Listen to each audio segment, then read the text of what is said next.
গ্রামের দক্ষিণ পাশে এক বিশাল পুরনো বটগাছ দাঁড়িয়ে আছে, যেন সময়কে উপহাস করছে। গাছটার বয়স কেউ ঠিক বলতে পারে না।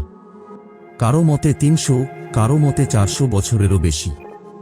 তার বিশাল শিকড়, ডালপালা আর ছায়া এত ঘন যে দুপুরবেলাতেও সেখানে এক অদ্ভুত অন্ধকার থাকে।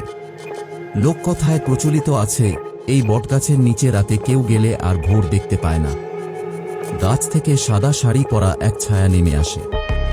ভোরে যদি গাছের নিচে কারো লাশ পাওয়া যায়, তার মুখ সবসময় আকাশের দিকে উল্টানো থাকে, চোখ দুটো বিস্ফারিত হয়ে থাকে, যেন মৃত্যুর আগ মুহূর্তে সে ভয়ে জমে গিয়েছিল। গ্রামের মানুষজন তাই সূর্য ডোবার সঙ্গে সঙ্গে ওই দিকটা এড়িয়ে চলে। তবু মানুষের কৌতূহল, অবিশ্বাস আর সাহসী হওয়ার খিদে তো শেষ হয় না। রশিদ নামের এক যুবক ছিল গ্রামে। পড়াশোনায় ভালো, শহরে কলেজে পড়ে। গ্রামে এসে সবার কাছে গল্প করত, ভূত বলে কিছু নেই, সব বাজে কথা। মানুষ ভয় পায় বলে ভূতের গল্প টিকে আছে। একবার পূজার ছুটিতে সে গ্রামে ফিরল। আড্ডায় বন্ধুরা ভূতের গল্প তুলতেই সে হেসে বলল, চলো আজ রাতে আমি ওই বটগাছের নিচে গিয়ে ঘুমাব। যদি ভূত থাকে তবে আসুক। বন্ধুরা ভয় পেলেও তার কথায় চ্যালেঞ্জের সুর ছিল। কয়েকজন সাহস করে ঠিক করল দূর থেকে নজর রাখবে। রাত ১২টার সময় রশিদ গামছা পেতে গাছের নিচে শুয়ে পড়ল। বন্ধুদের হাত পা কাঁপছে, তারা দূরে বাঁশঝাড়ের আড়ালে দাঁড়িয়ে রইল। প্রথম ১ ঘন্টা সব শান্ত, কেবল বাতাসে বটগাছের পাতার ফিসফিস। হঠাৎ করে ডালের ওপর থেকে শাড়ির মতো সাদা কিছু ঝুলে নামল। বন্ধুরা দূর থেকে চোখ কচলালো, ভয়ে পা জমে গেল। রশিদ প্রথমে কিছুই বুঝল না। তারপর সাদা ছায়াটা যেন ধীরে ধীরে ডাল থেকে নেমে তার দিকে এগোল। হঠাৎ বাতাস স্তব্ধ হয়ে গেল, চারপাশে শূন্যতা। বন্ধুরা দৌড়ে পালিয়ে গেল, পেছনে ফিরে তাকানোর সাহস হয়নি। ভোরে মানুষ দেখল রশিদের লাশ গাছের নিচে পড়ে আছে। মুখ আকাশের দিকে উল্টানো, চোখ দুটো অস্বাভাবিকভাবে বড় হয়ে খোলা। ওই ঘটনার পর থেকে গাছটার কুখ্যাতি আরও বেড়ে গেল। এরপর থেকে প্রায় প্রতি বছর কেউ না কেউ গাছটার বলি হতো।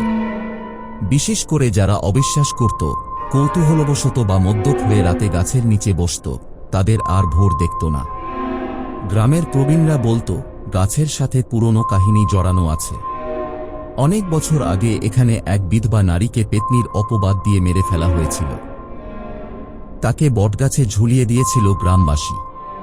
তার অভিশাপেই আজ গাছটা অশুভ হয়ে আছে। মানুষজন দিনে গাছটার ছায়াতেও দাঁড়াতে ভয় পেত। গাছের চারপাশে ঝোপঝাড় গজিয়ে উঠল, জায়গাটা আরও অন্ধকার হয়ে গেল। সময়টা ২০০৫ সাল। শহর থেকে এক তরুণ গবেষক, নাম তার অর্ণব, এই গ্রামে এলো।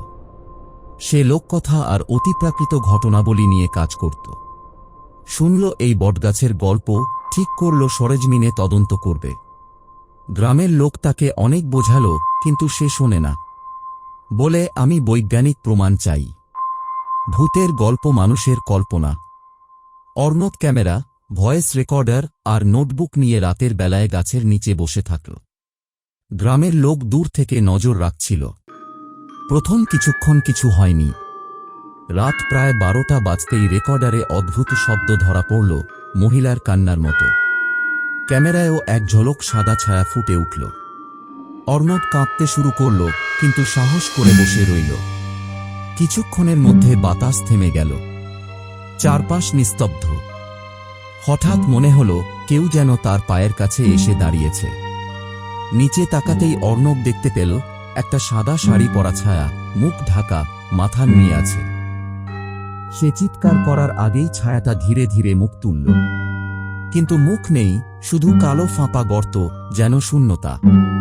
অর্ণব আতঙ্কে অজ্ঞান হয়ে পড়ল।